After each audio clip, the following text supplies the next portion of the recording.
बलूच लड़ाकों का जो चीफ था, बीएलए का चीफ, पाकिस्तान ने उसे ढेर कर दिया। ये बीएलए देख रहे हैं जिसने खुद बलूच आर्मी बनाई है, बलूचिस्तान लिबरेशन फ्रंट, उसे पाकिस्तान ने इराक में ढेर कर दिया, उसकी हत्या कर दी गई है। बीएलए चीफ की अगली तस्वीर मैं आपको दिखाऊं, ये आप देख रहे हैं, इनका नाम है बशीर ज़ेब।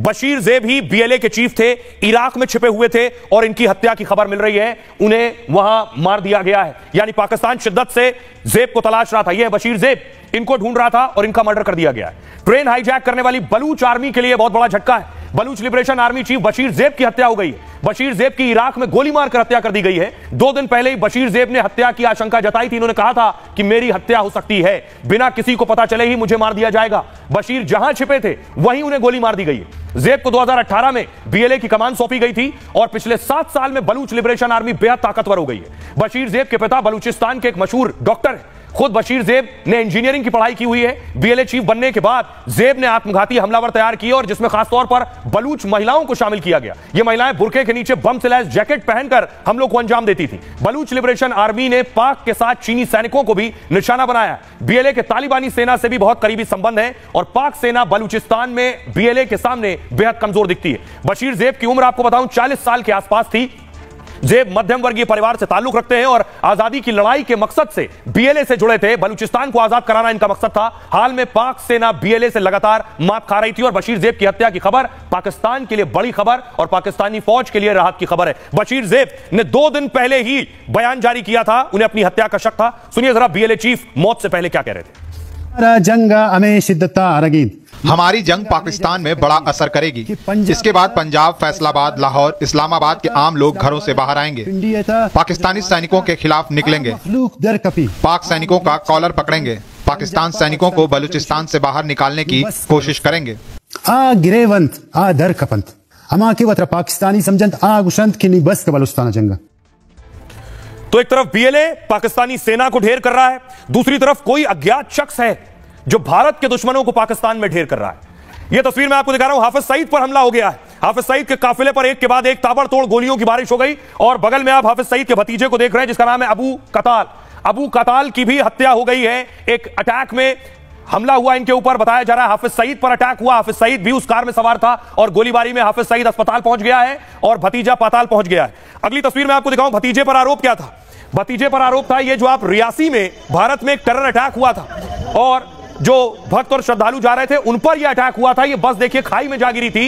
इसमें हाफिज सईद का करीबी अबू कताल शामिल था भारत में हुए इस अटैक के पीछे। अगली तस्वीर में आपको दिखाऊं, इसमें लगभग 10 लोगों की जानें गई थी, 10 भारतीयों की मौत हुई थी और इसका जो मास्टरमाइंड था अबू कताल, उसकी आज मौत हो गई। उसे कोई हमलावर अज्ञात आया, एक अननोन शूटर जो ठोक कर चला गया। ये आप देख रहे हैं शव अबू कताल का, एम्बुलेंस में शव रखा हुआ। अबू कताल के साथ उसका एक और साथी मारा गया है। हाफिज सईद भी मौजूद था उसमें, बताया जा रहा है। पहले खबर आई हाफिज सईद ढेर कर दिया गया, फिर पता चला हाफिज सईद अस्पताल में है। तो देखिए जरा कौन है वो अज्ञात शख्स जो भारत का काम आसान कर रहा है। कोई आकर ठोक कर चला जा रहा है। इस तरह की गाड़ी में सवार था हाफिज सईद और उसका भतीजा। पाकिस्तान में भारत का एक और दुश्मन मार दिया गया।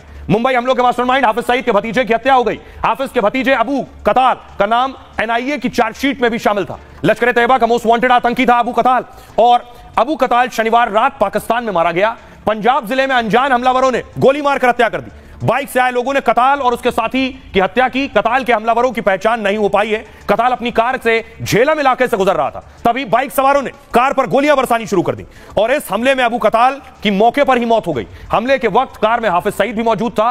शुरू में हाफिज सईद के मारे जाने का दावा किया जाने लगा फौरन, बाद में हाफिज सईद के मारे जाने की खबर का खंडन किया गया। अबू कताल हाफिज सईद का बहुत करीबी था। कताल लश्कर तैयबा का बहुत अहम सदस्य था। भारतीय सुरक्षा एजेंसियों को कताल की लंबे वक्त से तलाश थी। भारत की मोस्ट वांटेड सूची में था अबू कताल। अबू कताल पर भारत के खिलाफ आतंकी साजिश रचने का आरोप। जैसा मैंने आपको बताया, जम्मू कश्मीर में कई हमलों की साजिश इसने रची और तीर्थयात्रियों की बस पर कताल ने हमला करवाया था।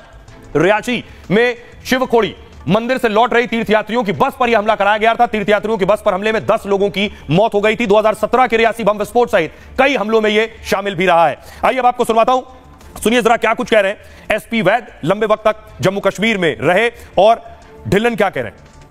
अबू कतल का मारा जाना अच्छा है भारत के लिए और ये इन्वॉल्व था।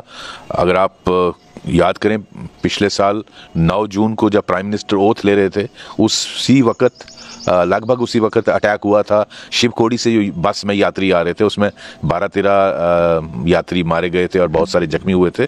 उसका मास्टरमाइंड था ये अबू कातल। ये हाफिज सईद का रिपोर्ट्स के मुताबिक भतीजा भी है और उससे डायरेक्ट ऑर्डर्स लेता था। काफ़ी बड़ा झटका है क्योंकि उसका सिर्फ रिश्तेदार ही नहीं था, उसका राइट हैंड मैन था। देखिए, भारत के लिए एक बहुत बड़ी खबर है कि जो हाफिज सईद था लश्कर ए तैयबा का और 26/11 में नामजद था, उसका भतीजा अबू कातल भी था जो वो भी नामजद था, तो उनके ऊपर अटैक हुआ है जेलम डिस्ट्रिक्ट में वहाँ पे पाकिस्तान में।